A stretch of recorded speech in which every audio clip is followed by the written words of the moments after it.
kailabreece.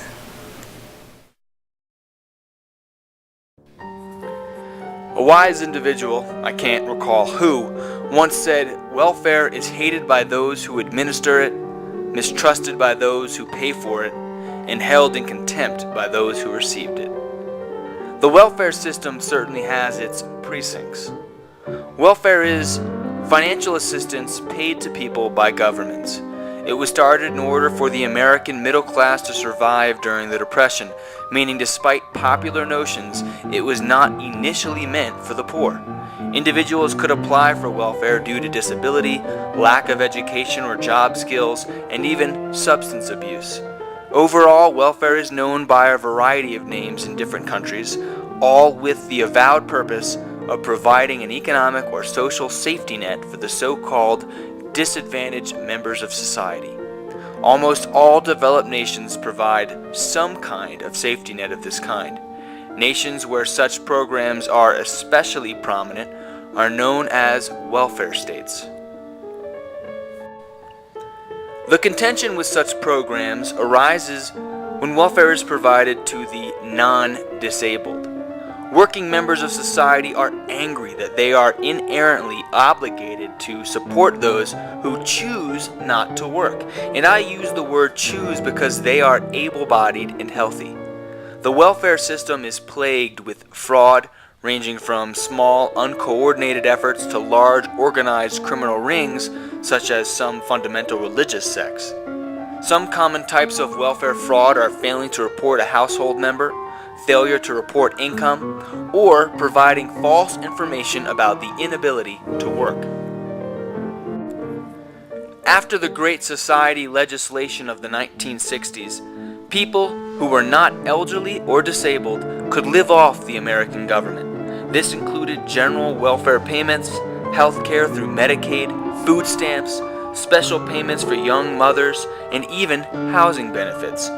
Ultimately, this led to an increase in family income headed by women on welfare, 4.1% in 1968, all the way up to 10% by 1980.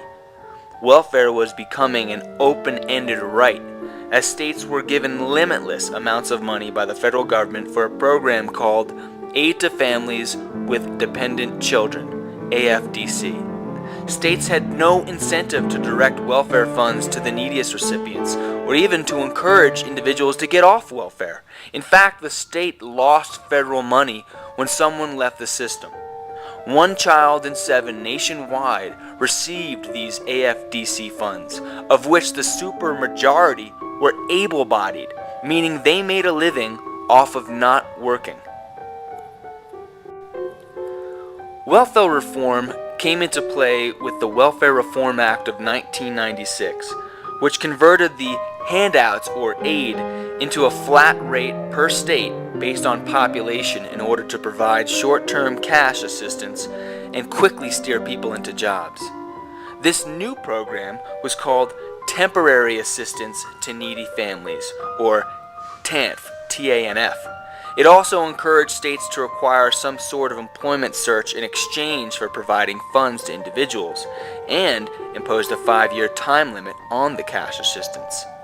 This led to millions of people leaving the welfare rolls, actually a 60% drop overall. Employment rose, and the child poverty rate was reduced. Still, critics of these reforms point out that the reason for the massive decrease of people on the welfare rolls wasn't due to a rise in actual gainful employment, but rather due almost exclusively to their offloading into workfare, giving them merely a different classification. My question to my fellow intellectuals is this: what do you think about the welfare system? Is it a matter of altruistic policy, or does it breed laziness? Is workfare a more productive and empowering model for those able-bodied unemployed? This is one issue where I've always kind of held the same perspective. I dislike welfare systems.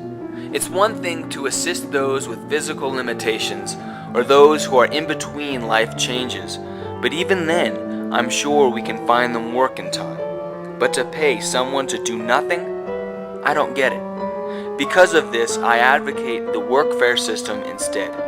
The only argument I've heard against the workfare system is the one Michael Moore always brought up, that workers are put in a position where they have to commute many miles to their workfare environment, lessening time spent with their children. Now, that concern is only testament that we need to improve and expand the workfare system in order to utilize these workers fully and fairly.